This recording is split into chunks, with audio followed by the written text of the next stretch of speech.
Hey class, this is Mr. Crawford. Please be respectful to the substitute.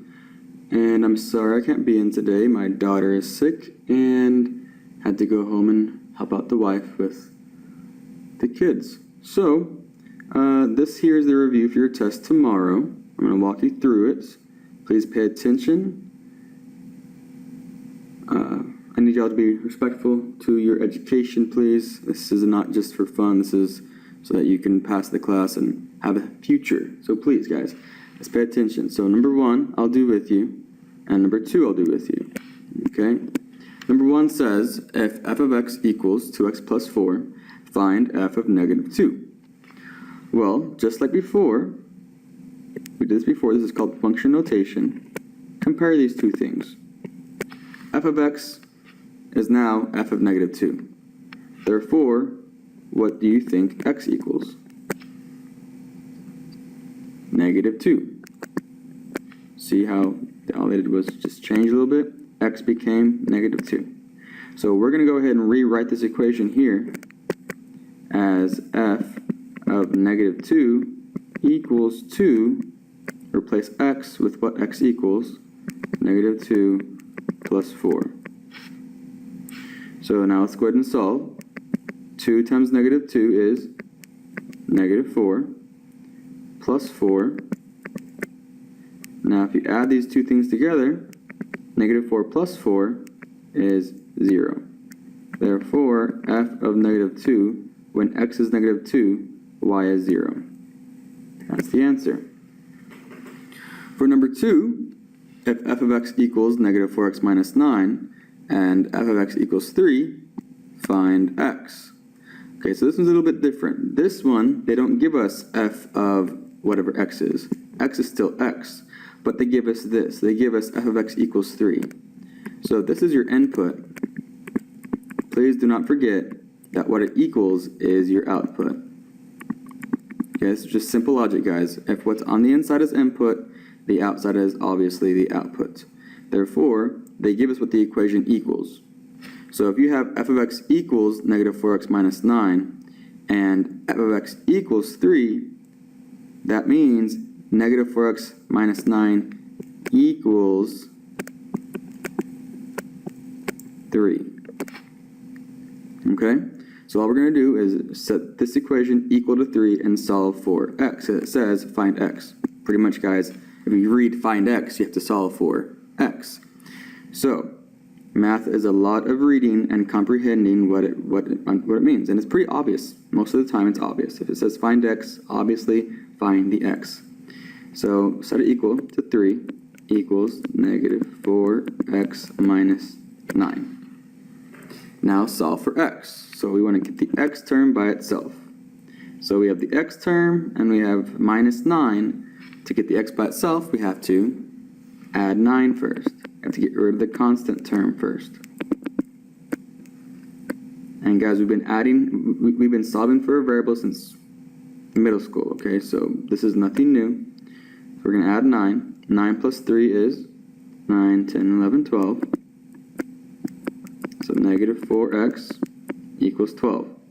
And then how do we get x by itself? Divide by negative 4. So x equals negative 3. Okay, so please, with your partner or on your own, go ahead and do 3, 4, and 5. Okay, you may pause the video or you can continue to watch as I do some more below. Okay, but 3, 4, and 5 are for your practice, because if you practice, then you will get it right on the test. If you don't practice, then you will be struggling on your test, okay? Hopefully you'll understand eventually that the more you practice, the better you'll get. If you want to go ahead and just sit there and do nothing, then welcome to a future of sadness and struggling to make ends meet. But anyways, enough of that, enough of sappy sadness. Let's go ahead and jump right into the math, because math is easy, math is fun, math is logical, and there's always a solution to every problem. Just like in life, there's a solution to every problem. Okay? This is problem solving. We're solving problems. Okay. So for 4 and 5, it says use f of x equals 8x minus 7 to solve. All right, so number 4 says if the domain is -1, 0, and 1, what is the range? So this takes a little background knowledge. Domain is what? Is it x or y? Domain is x, range is y. So it's asking you, given your x values of -1, 0, and 1, what are your y values? So all we got to do is take these three numbers, plug them in for x, and solve for y. So I'll do the first one with you, because you're going to have three of them. You're going to have f of -1, f of 0, and f of +1. I'll do the first one with you, you can do the other two. So f of -1, all we're going to do is plug in -1 into the equation for x. So that'll be 8 times -1 minus 7. So 8 times -1 is -8. -8 minus 7, same sign combined, so that'll be -15. That is one of your outputs, -15. Now do that again for 0 and 1. Now for number 5, a little bit different. It's asking if the range, so if your y values are 33, 41, and 49, what is the domain? So it's asking you this time, given your output, find your input. So find your x values, okay?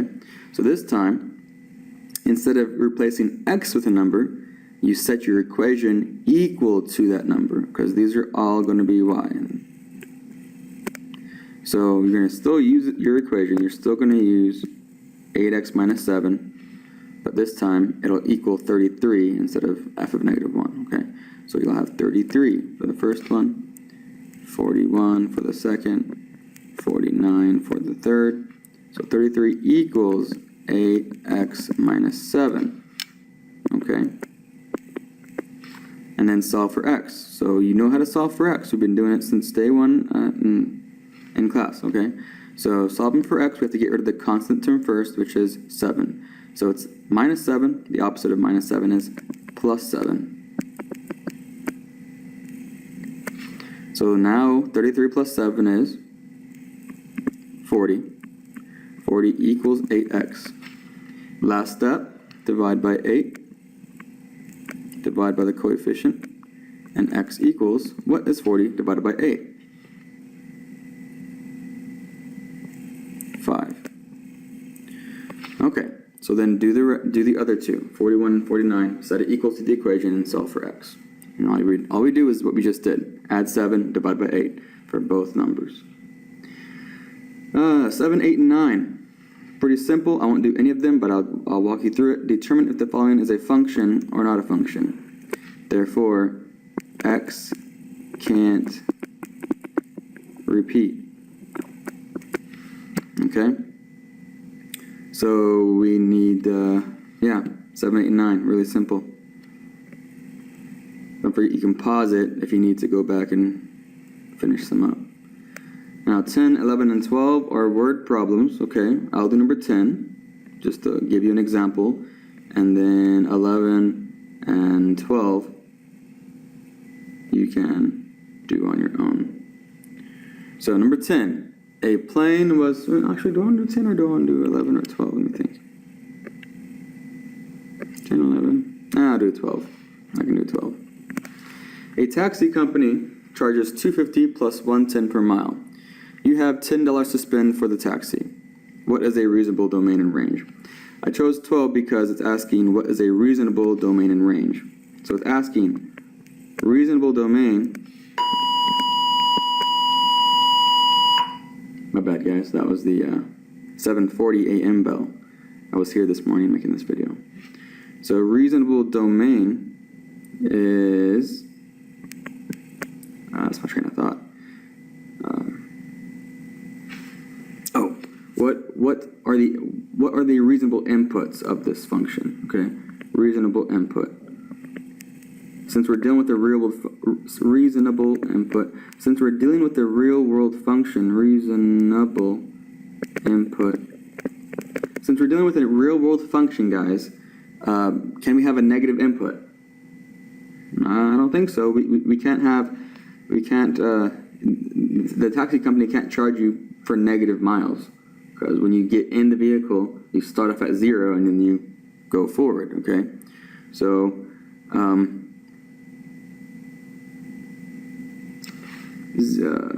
reasonable input, you would obviously start at 0, okay? So real world problems always start at 0. Let me write that down. Real world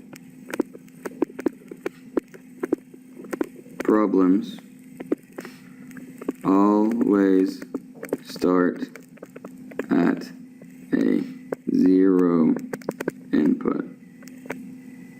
Let me write that out. 0 input value. Okay. Now, range though, reasonable output